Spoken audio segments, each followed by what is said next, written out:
पिछले 2 महीने भारतीय स्टार्टअप्स के लिए एक बुरे सपने की तरह रहे हैं, क्योंकि जहां पिछले 2 साल में हर हफ्ते एक नया भारतीय स्टार्टअप यूनिकॉर्न बन रहा था, वहीं इस अप्रैल और मई के महीने में सिर्फ एक स्टार्टअप यूनिकॉर्न बना है। यूनिकॉर्न स्टार्टअप वही होते हैं जिनका वैल्यूएशन $1 बिलियन से ज्यादा हो चुका हो।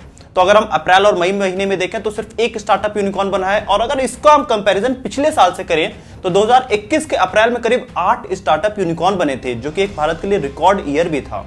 इसके पीछे जो बड़ा रीजन है कि इन्वेस्टर्स अब भारत के स्टार्टअप में कम इन्वेस्ट कर रहे हैं, जिस वजह से अब कंपनीज के पास कैश क्रंच का सिचुएशन आता जा रहा है और वो अपने एम्प्लॉइज को निकालते जा रहे हैं। जनवरी से लेकर अभी तक करीब कंपनीज ने 8000 एम्प्लॉइज को अपने कंपनियों से निकाल दिया है ताकि वो कैश और ज्यादा सेव कर सकें।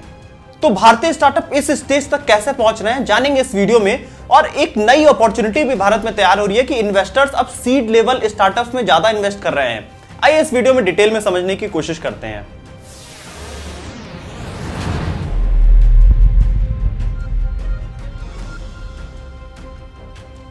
हेलो दोस्तों, मेरा नाम है दीपक, आप देख रहे हैं डिजिटल ऑटो। दोस्तों, भारत का सबसे पहला यूनिकॉर्न स्टार्टअप InMobi 2011 में बना था। उसके बाद 2015 तक भारत में सिर्फ 9 ही यूनिकॉर्न स्टार्टअप थे। इसके बाद गवर्नमेंट ने कई बड़े इनिशिएटिव लिए और स्टार्टअप इंडिया स्कीम लॉन्च की गई, जिसके अंदर टैक्स के बेनिफिट्स स्टार्टअप्स को दिए गए, इंक्यूबेशन सेंटर्स बनाए गए और भी कई हेल्पिंग स्टेप्स लिए गए, जिसका रिजल्ट सरकार को 2 साल बाद मिला।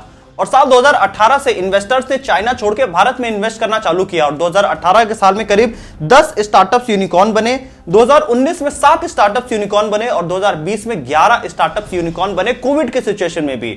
और भारत के लिए सबसे बड़ा जो साल रहा जिसने भारत की स्टार्टअप की पूरी सीरीज बदल के रख दी, वो थी 2021 का साल, जिसमें 43 स्टार्टअप्स यूनिकॉर्न बने। ऐसा लगा कि भारत अब यूनिकॉर्न कैपिटल बनने वाला है दुनिया का। और कोविड के टाइम में जहां सारी इकोनॉमीज गिर रही थी, उस समय स्टार्टअप्स ने भारत को संभालने की बहुत कोशिश की, जिसकी तारीफ निर्मला सीतारमण जी ने इस बजट में भी किया था।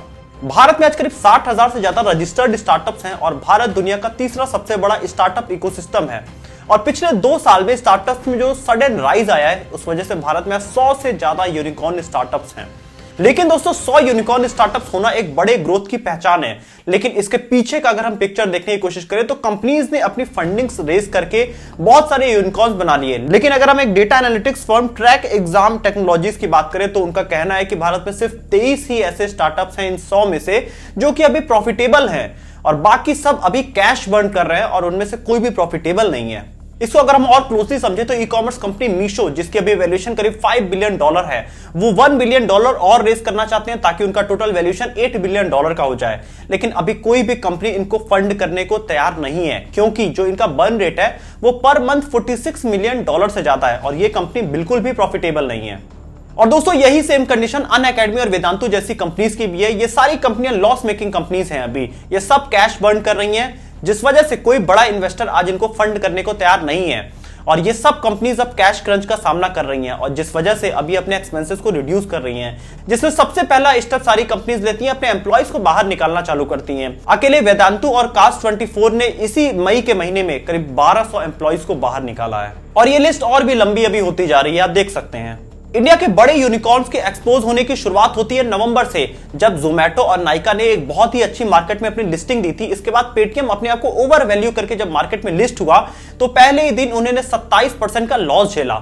और उसके बाद इनको जो कंपनी फंड कर रही थी सॉफ्ट बैंक, उनको भी काफी बड़ा लॉस का सामना करना पड़ा। आज पेटीएम की वैल्यूएशन करीब 62% से ज्यादा गिर चुकी है। वही अगर हम जोमेटो की बात करें तो इनका वैल्यूएशन करीब 67% से ज्यादा गिर चुका है और नाइका का वैल्यूएशन करीब 43% से ज्यादा गिर चुका है, जिस वजह से जो पीछे इनके इन्वेस्टर्स थे जिन्होंने इनको फंड किया था, उनको बहुत ज्यादा लॉसेस देखने पड़ रहे हैं। अगर हम इन्वेस्टर्स के लॉसेस को देखें तो सॉफ्ट बैंक, जिसने भारत में करीब $14 बिलियन सबसे ज्यादा इन्वेस्ट किया है, उन्होंने पेटीएम में करीब $1.4 बिलियन इन्वेस्ट किया था और आज उनके इस पैसे की वैल्यू है सिर्फ $800 मिलियन। वहीं अगर हम देखें पीबी फिनटेक को, जापानीज कंपनी ने $400 मिलियन की फंडिंग की थी, आज उनका जो उस पैसे की वैल्यू है वो सिर्फ $100 मिलियन रह गई है, जिस वजह से आज सारे इन्वेस्टर्स को समझ में आने लगा है कि ये सारी कंपनीज अब ओवर वैल्यू है और ये फ्यूचर में हमें बहुत ज्यादा प्रॉफिट नहीं देंगी, बल्कि ये सारी हमें लॉस दे चुकी है। इसलिए ये सारे इन्वेस्टर्स अपने आप को पीछे करते जा रहे हैं और बड़ी कंपनी जैसे कि मीशो हो गया, स्लाइस, क्रेड, अनअकैडमी, ग्रो, ये इन सबको बहुत ही प्रॉब्लम आ रही है अपनी next round of funding race करने में। और ये सब अपने बार्गेनिंग्स में लगे हुए हैं कि अपना वैल्यूएशन थोड़ा कम करके भी कुछ राउंड ऑफ फंडिंग जनरेट कर ले ताकि ये कैश क्रंच का सामना ना करना पड़े इनको। और दोस्तों ऐसा कई मीडिया रिपोर्ट्स का कहना भी है कि आने वाले टाइम में आप ये कैश क्रंच की प्रॉब्लम इंडिया में बहुत सारे स्टार्टअप्स में देखने को आपको मिलेगी और बहुत सारी कंपनीज अभी एम्प्लॉयज को और ज्यादा निकालती जाएंगी। लेकिन दोस्तों इसके पीछे कुछ अच्छी भी चीजें हैं, कुछ बड़ी अपॉर्चुनिटीज भी हैं। तो हम एक पहले ग्राफ देखते हैं, उससे हमें कुछ बड़ी चीजें समझ में आएंगी।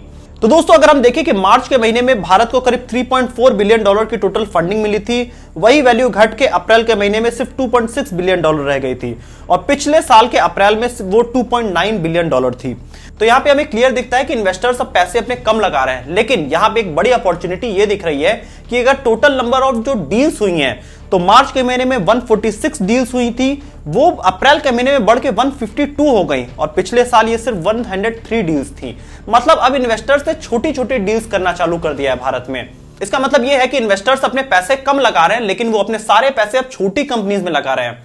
इसको आइए थोड़ा सा और डिटेल में समझने की कोशिश करते हैं कि आपके लिए क्या अपॉर्चुनिटी अभी अवेलेबल है। अगर हम अप्रैल के महीने की 152 डील्स जो हुई थी उनको हम डिटेल में देखें तो सीड लेवल स्टार्टअप्स को करीब 45% पैसे गए हैं, वहीं ग्रोथ लेवल स्टार्टअप को 30% पैसे गए हैं और ब्रिज लेवल और लेट लेवल स्टार्टअप्स को 15 और 8% के आसपास की फंडिंग मिली है। इससे ये क्लियर दिखता है कि अब जो बड़ी कंपनीज हैं वो छोटे स्टार्टअप्स में इन्वेस्ट करना चाहती हैं, क्योंकि उनका ग्रोथ भले स्लो होगा लेकिन कंपनीज के पैसे नहीं डूबेंगे, वो लॉस नहीं फेस करना पड़ेगा उनको।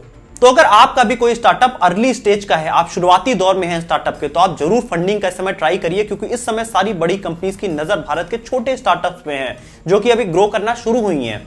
और अगर हम इन 152 डील्स में सबसे ज्यादा पैसा देखें किस सेक्टर में लगा है, तो वो है एंटरप्राइज टेक्नोलॉजी में, उसके बाद फिनटेक सेक्टर में, उसके बाद ई कॉमर्स सेक्टर में कंपनीज ने पैसे लगाए हुए हैं। जिसमें जो सबसे ज्यादा डील्स हुई है वो बैंगलोर में हुई है और उसके बाद दिल्ली एनसीआर, मुंबई, फिर जयपुर और उसके बाद चेन्नई में सबसे ज्यादा डील्स हुई है कंपनीज की।